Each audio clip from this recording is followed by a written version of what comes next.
What's happening, folks? It's the Games over here, bringing you my top 10 PlayStation 3 games.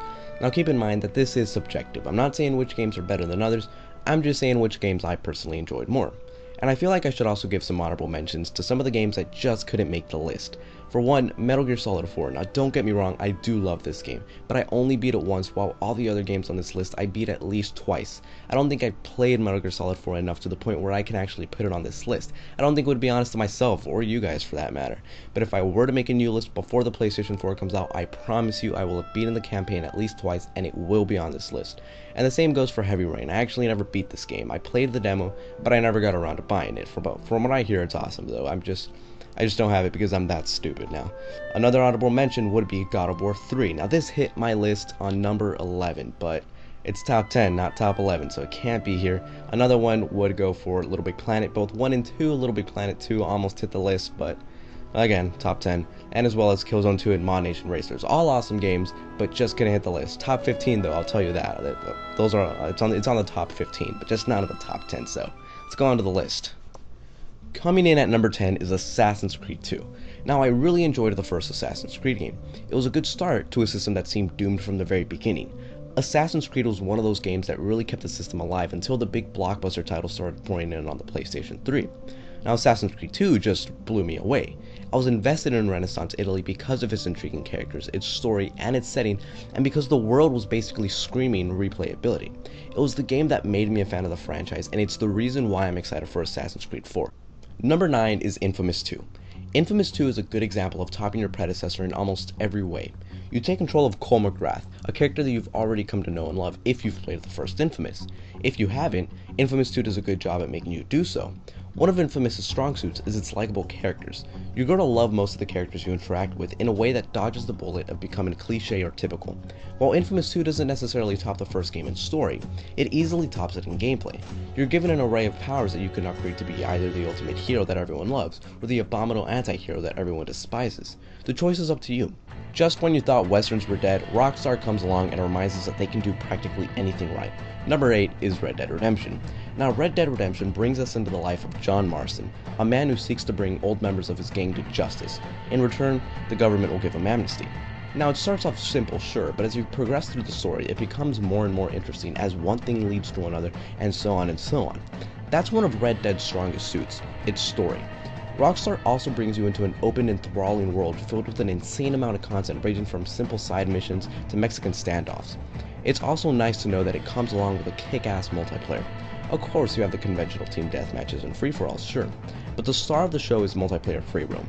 You and a posse of up to 8 people can explore the states as well as Mexico, completing gang hideouts or just setting up your own matches or game mode of your choice.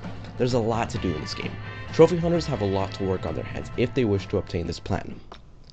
Clocking in at lucky number 7 is Portal 2. Now Portal 2 offers a lot to players. It offers a great story that ends with a bang and a brilliantly constructed co-op mode. In the story, you take control of Shell, the same chick that you played as in the original, and you try to escape while GLaDOS is on your ass. One of the things that makes Portal 2 special is its cast of characters. You have GLaDOS, one conniving asshole that we've all come to know and love. We have Shell, which although she is a silent protagonist, we like her. Then we have new characters like Cave Johnson and Wheatley, which just completely steal the show, regardless of GLaDOS being in it. They're both hilarious and really offer something new to the story here. And yes, of course, we also have the co-op, in which you and one other friend take control of Atlas and Peabody and complete missions that require 2 brains. If you don't already have this in your collection, you might want to pick this one up, and while you're at it, if you don't have the first one in your collection, you might want to pick that one up as well. Number 6, Journey. Now one of Journey's beauties is that it can't really be explained very well. It's a game that you truly have to play in order to understand its purpose. I can't really say much about this game without getting into spoilers. Just trust me when I say that this is one amazing game. So with that, I leave you with Journey as number 6. Number 5 is Bioshock Infinite. Now this game only came out just recently and it already toppled most of the games on my list. Bioshock Infinite brought the shooter genre back to life after most of them were just aiming towards multiplayer. In Bioshock Infinite, you're brought into the floating city of Columbia, a place filled with danger and visual marvels. Its story is astonishing and comes along with a twist that no one can see coming. Part of the reason why Infinite's story succeeds so well is because of its characters. Booker and Elizabeth were developed into perfection. These are both characters that you care about, characters that grow throughout the story and contribute to the overall quality of this game. Coming in at number 4 is The Elder Scrolls 4 Oblivion. Now I really love Skyrim, don't get me wrong, but Oblivion was the first game I picked up on my PlayStation 3 and I played it for months non-stop. It just became a classic for me, and to be honest, if I had to pick between Skyrim or Oblivion, I would pick Oblivion a million times over. I gravitate myself more towards Oblivion because of its big open cities, its customizable options, its rewarding quests, its interesting story, its overall array of things to do. I loved Skyrim, but I felt like Oblivion was a better package, or at least one that I preferred more. Uncharted 2 Among Thieves. Now Uncharted 2 will always hold a special place in my heart. It was one of the first games to truly show the PlayStation 3's power. I could go on and on about why this game is so awesome, but I have to narrow it down due to time constraints. The story here is perfect, the characters are fantastically developed, the graphics are gorgeous, heck even the multiplayer is awesome. This is one of the games that truly showed Naughty Dog's power in game development. In a world where most people would prefer Uncharted 2, I go for Uncharted 3. I enjoyed the story more, I enjoyed the character growth more, especially the bromance between Sully and Nate. I enjoyed the gameplay more, albeit only minor tweaks were added, and I even enjoyed the multiplayer more. Aesthetically, Uncharted 3 looks amazing, just look at it, and it's really only a matter of opinion when it comes to Uncharted 2 and 3. Both are masterpieces, but for me, I veer more towards Uncharted 3.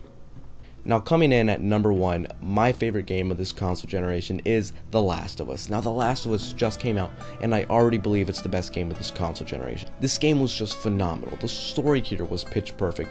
From start to finish there's always something big around the corner. Never have I been so invested into a game before. Joel and Ellie are brilliant characters, especially Ellie. Her interactions with Joel make for some of the greater moments in gaming. The gameplay is diverse to the point where I never had the same encounter with enemies. Even after beating the game thrice, it's always different. It's always something new. That's one of the things that makes The Last of Us so special. Even though it's the same story, your encounters are always different. It's always a new experience. Adding to the overall package are the astonishing graphics. This is easily the best looking game on the PlayStation 3.